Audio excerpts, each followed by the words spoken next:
नमस्कार मित्रांनो, ठरलं तर मग मालिकेच्या 2 मार्चच्या भागात आपण पाहिले की आता पूर्णाजी, अस्मिता आणि कल्पना सगळेच जण खूप रडत असतात व अर्जुनला सांगत असतात की आम्हाला प्रतापला भेटायचे आहे, आम्हाला त्याच्याकडे घेऊन चल.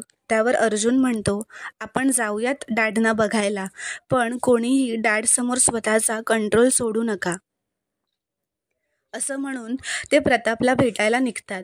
तर दुसरीकडे इथे रविराज असं म्हणतो की प्रताप असं काही करणं शक्यच नाही आहे आणि ज्याच्या फर्मचं नाव अन्नपूर्णा आहे, म्हणजेच पूर्णाईंचं नाव आहे, असं असताना कोणीच असं करणं शक्य नाही. हे नक्कीच कोणीतरी कंपनीच्या बाहेरच्या व्यक्तीने त्याला फसवण्यासाठी केलेलं आहे. असं म्हणताच तिथे उभे असलेले महिपत शिखरे, नागराज किल्लेदार, साक्षी हे एकदमच घाबरून एकमेकांकडे पाहू लागतात. त्यावर चैतन्य म्हणतो, प्रताप काकांना कोणीतरी फसवतच आहे.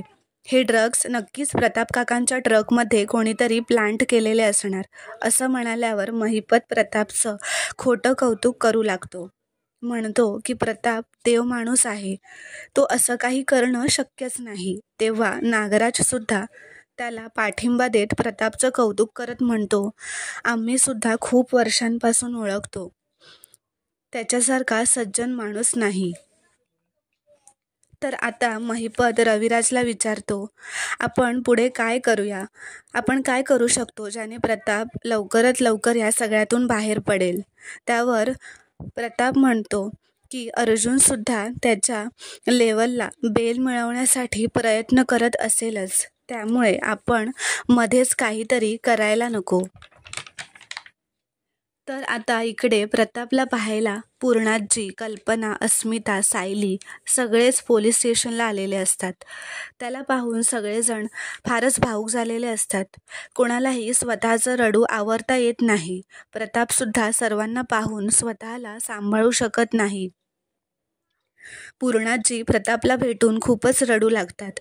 प्रताप म्हणतो, आता काहीही पूर्वीसारखं होणार नाही. एखादा खोटा आरोप एखाद्याचं आयुष्य उद्ध्वस्त करून टाकतो, असं म्हणून प्रतापसुद्धा एकदमच कोसळून जातो. सगळेजण प्रतापला धीर देत म्हणत असतात, तुमची काहीही चूक नाही आहे, तुम्ही लवकरच यातून बाहेर याल. तर आता दुसरीकडे चैतन्य म्हणत असतो की रविराज सर, आपण एकत्र येऊन प्रताप सरांना बाहेर काढू, प्रताप सरांना सोडवण्यासाठी जीवाचं रान करू, हीच ती वेळ आहे. त्यावर प्रताप म्हणतो, अरे अर्जुन, तुझ्याशी इतकं वाईट वागला तरी तू त्याच्या बाबांना बाहेर काढण्यासाठी ठामपणे उभा राहिलेस. त्यावर साक्षी चैतन्याचं कौतुक करतो. त्यावर प्रताप म्हणतो, आता आपल्यालाच कामाला लागलं पाहिजे. जजकडून कायदेशीररित्या बेलवर सही कशी मिळवायची ती जबाबदारी माझी, असं तो म्हणतो आणि चैतन्याला सगळे बेल पेपर्स तयार करण्यासाठी सांगतो. तर दुसरीकडे पोलीस स्टेशनमध्ये पाहायला आलेले सगळेजण प्रतापला धीर देत असतात. पूर्णाजी विचारत असते की असं कोण करू शकतं, कोण तुझ्या वाईटावर उठलंय. अर्जुन विचारतो, डॅड तुम्ही प्लीज आठवून सांगू शकता का, कोण असं करू शकतं तुमच्या विरोधात जाऊन. अस्मिता खूपच रडत असते.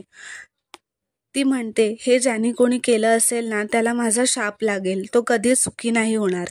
आजी, मला माझ्या डॅडची अशी अवस्था नाही बघवत.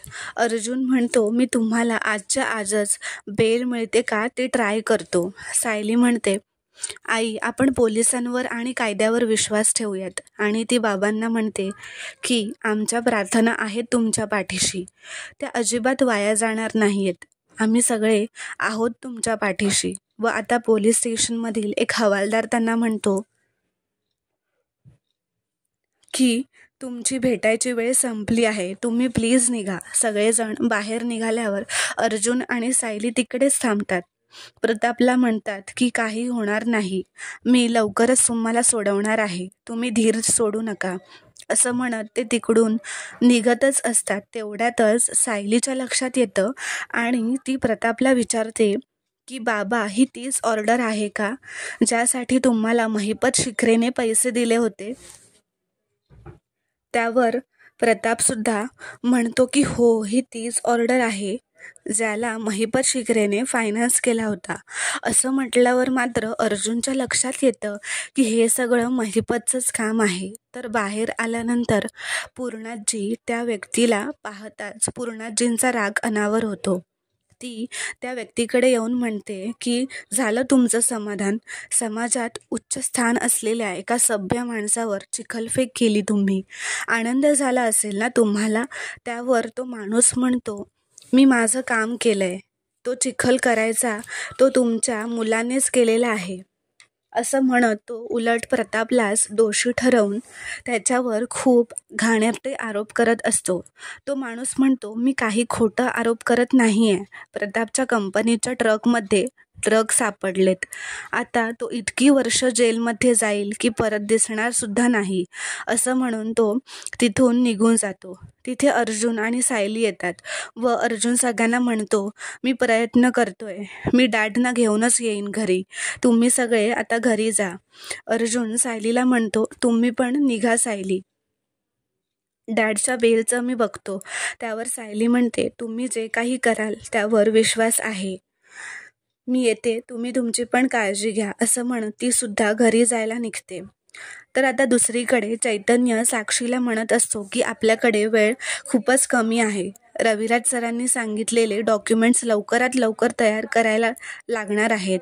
असं म्हणून चैतन्य तेथून निघून जातो. तेव्हा साक्षी महिपतला विचारते की अण्णा, मला खरं खरं सांगा, त्या प्रताप सुभेदारला तुम्हीच अडकवलंय या प्लॅनमध्ये. त्यांच्या ट्रकमध्ये ड्रग्ससुद्धा तुम्हीच प्लांट केलेले आहेत. तेव्हा महिपत म्हणतो, हो.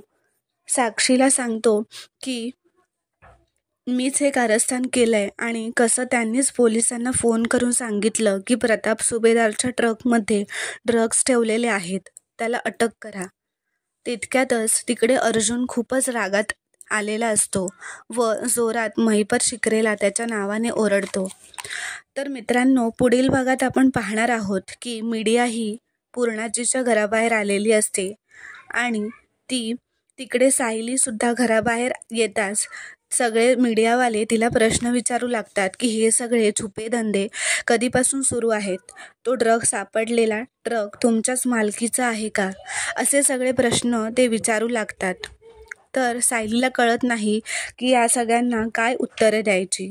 तर इकडे अर्जुनने सुद्धा महिपतचा गळा पकडलेला असतो. तो खूपच रागात असतो व त्याला धमकी देत म्हणत असतो की मी तुला सोडणार नाही. तर मित्रांनो, अशाच मालिकेच्या पुढील भागात काय होणार आहे हे जाणून घेण्यासाठी चॅनलला सबस्क्राईब करा.